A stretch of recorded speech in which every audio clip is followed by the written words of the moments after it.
From translation, NIV New International Version. This 50th day of the year.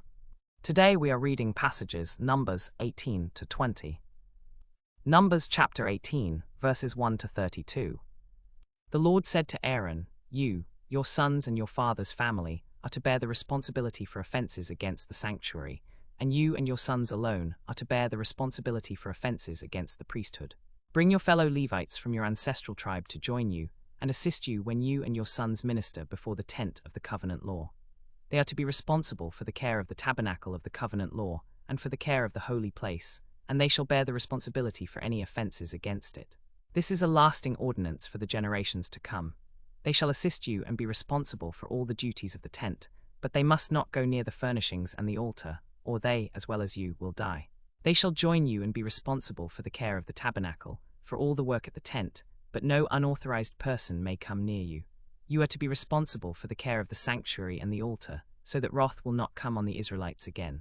I myself have selected your fellow Levites from among the Israelites as a gift to you, dedicated to the Lord to do the work at the tent of the covenant law. But only you and your sons may serve as priests in connection with everything at the altar and inside the curtain. I am giving you the service of the priesthood as a gift. Anyone else who comes near the sanctuary is to be put to death." Then the Lord said to Aaron, "I myself have set apart your fellow Levites from among the Israelites as a gift to you, to do the work at the tent of the covenant law for all the Israelites. They are to be responsible for the care of the sanctuary, and will serve there. You and your sons are to be responsible for everything in connection with the altar and inside the curtain, and you shall be responsible for whatever is connected with it. As servants of the sanctuary, you shall be responsible for it. Bring the sacred offerings given to me to the altar, both grain offerings and sin offerings and guilt offerings. Make the holy offerings that the Israelites consecrate to me, so that they may be acceptable on behalf of them. I give to you and your sons and daughters all the holy contributions the Israelites give me as their special gifts. This is to be your regular share. You shall give the best of the olive oil, new wine and grain they give the Lord as the firstfruits of their harvest. The firstfruits of all that is in their land, which they bring to the Lord, shall be yours. Everyone in your household who is ceremonially clean may eat it. Everything in Israel that is devoted to the Lord is yours. The first offspring of every womb among the Israelites, whether human or animal, belongs to me. You must redeem every firstborn son. When they are a month old, you must redeem them at the redemption price set at 5 shekels of silver, according to the sanctuary shekel, which weighs 20 gerahs. But you must not redeem the firstborn of an ox, a sheep, or a goat. They are holy. Splash their blood against the altar and burn the fat as a food offering, an aroma pleasing to the Lord. Their meat is to be yours, just as the breast of the wave offering and the right thigh are yours. Whatever is set aside from the holy offerings of the Israelites, I give to you and your sons and daughters as your regular share. It is an everlasting covenant of salt before the Lord for both you and your offspring. The Lord said to Aaron, "You will have no inheritance in their land, nor will you have any share among them. I am your share and your inheritance among the Israelites. I give to the Levites all the tithes in Israel as their inheritance in return for the work they do while serving at the tent of the covenant law. From now on the Israelites must not go near the tent of the covenant law, or they will bear the consequences of their sin and will die. It is the Levites who are to do the work at the tent of the covenant law and bear the responsibility for offenses against it. This is a lasting ordinance for the generations to come. They will receive no inheritance among the Israelites. Instead, I give to the Levites as their inheritance the tithes that the Israelites present as an offering to the Lord. That is why I said concerning them, they will have no inheritance among the Israelites. The Lord said to Moses, "Speak to the Levites and say to them, when you receive from the Israelites the tithe I give you as your inheritance, you must present 1/10 of that tithe as the Lord's offering. Your offering will be reckoned to you as grain from the threshing floor, or juice from the winepress. In this way, you also will present an offering to the Lord from all the tithes I give you as your inheritance. You will give it to the Lord as an offering from your tithes. You must present the best portion of the tithes, but you must not withhold any of it. Also, give to the Levites, who serve at the tent of the covenant law, all the tithes that the Israelites give you as your inheritance. You must present from them as the Lord's offering 1/10 of the tithe. You may eat these tithes anywhere you and your households wish, because for you they have been exchanged for the inheritance that would otherwise have been yours from the Israelites. You must not profane the sacred gifts of the Israelites, or you will die." Numbers chapter 19, verses 1 to 22. The Lord said to Moses and Aaron, "This is a requirement of the law that the Lord has commanded. Tell the Israelites to bring you a red heifer without defect or blemish, and that has never been under yoke. Give it to Eleazar the priest. It is to be taken outside the camp and slaughtered in his presence. Then Eleazar the priest is to take some of its blood on his finger and sprinkle it 7 times toward the front of the tent of the covenant law.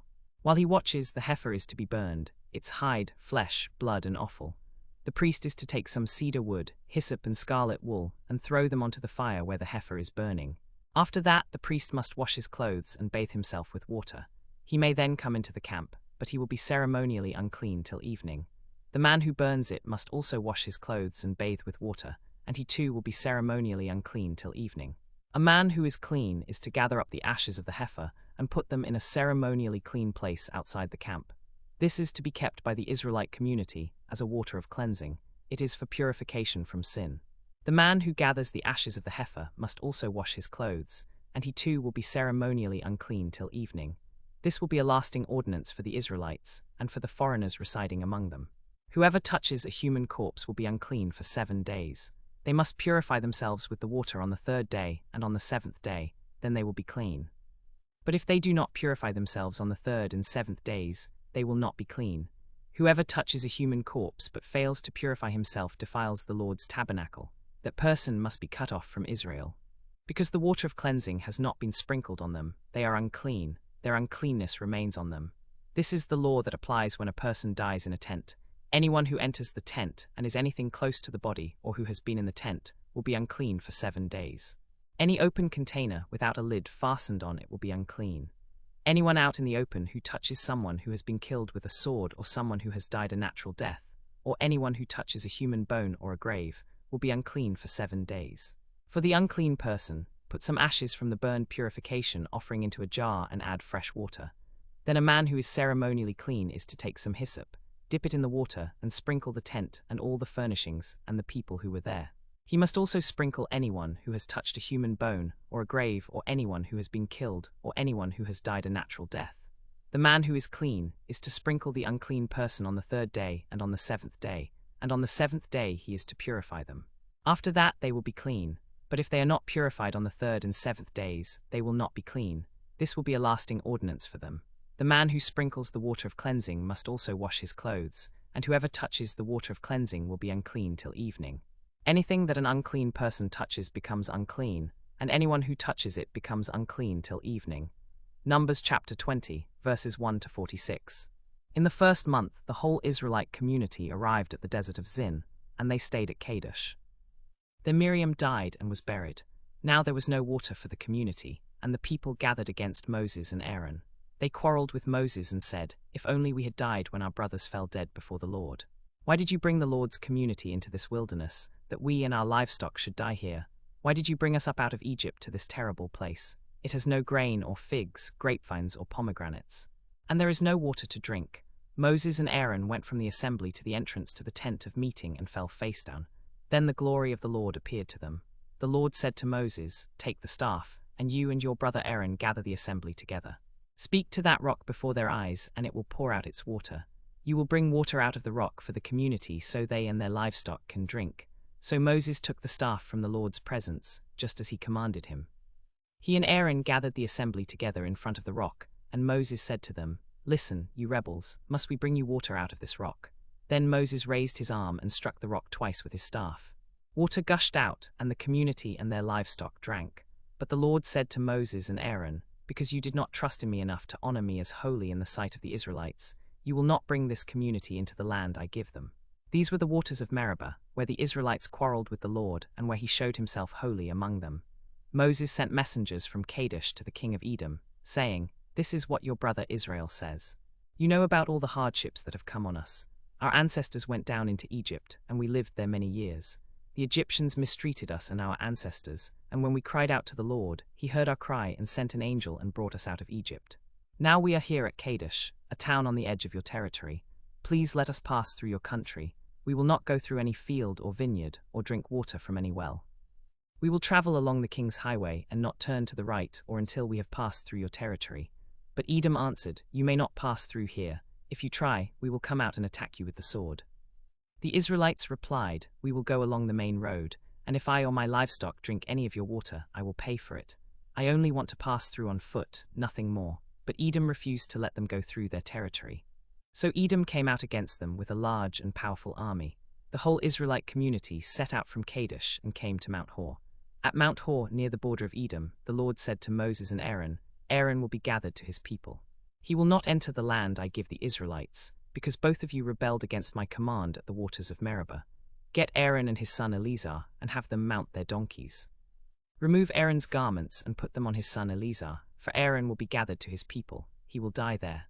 Moses did as the Lord commanded. They went up Mount Hor in the sight of the whole community. Moses removed Aaron's garments and put them on Eleazar, his son. Then Aaron died there on top of the mountain.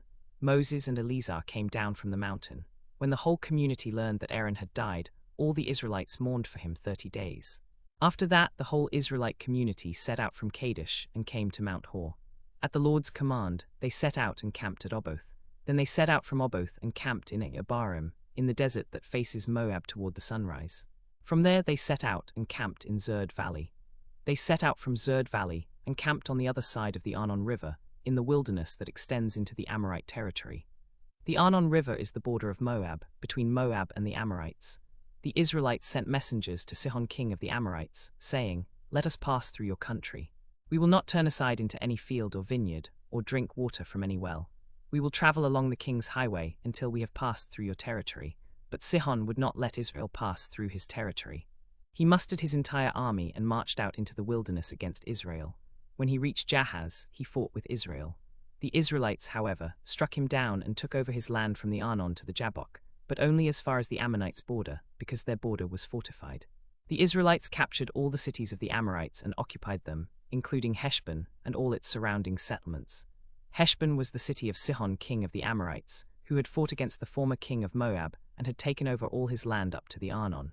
That is why the poets say, "Come to Heshbon, let it be rebuilt, let Sihon's city be restored." Fire went out from Heshbon, a flame from the city of Sihon. It consumed Ar of Moab, the citizens of Arnon's heights. Woe to you, Moab! You are destroyed, people of Chemosh. He has given up his sons as fugitives, and his daughters as captives to Sihon the Amorite, but we have overthrown them. Heshbon's ruins lie for all to see. The Israelites moved on and camped on the other side of the Jabbok River, in Amorite territory. It came about that when all the kings of the Amorites west of the Jordan, and all the kings of the Canaanites, heard how the Lord had dried up the Jordan before the Israelites until we had crossed over, their hearts melted, and they no longer had the courage to face the Israelites.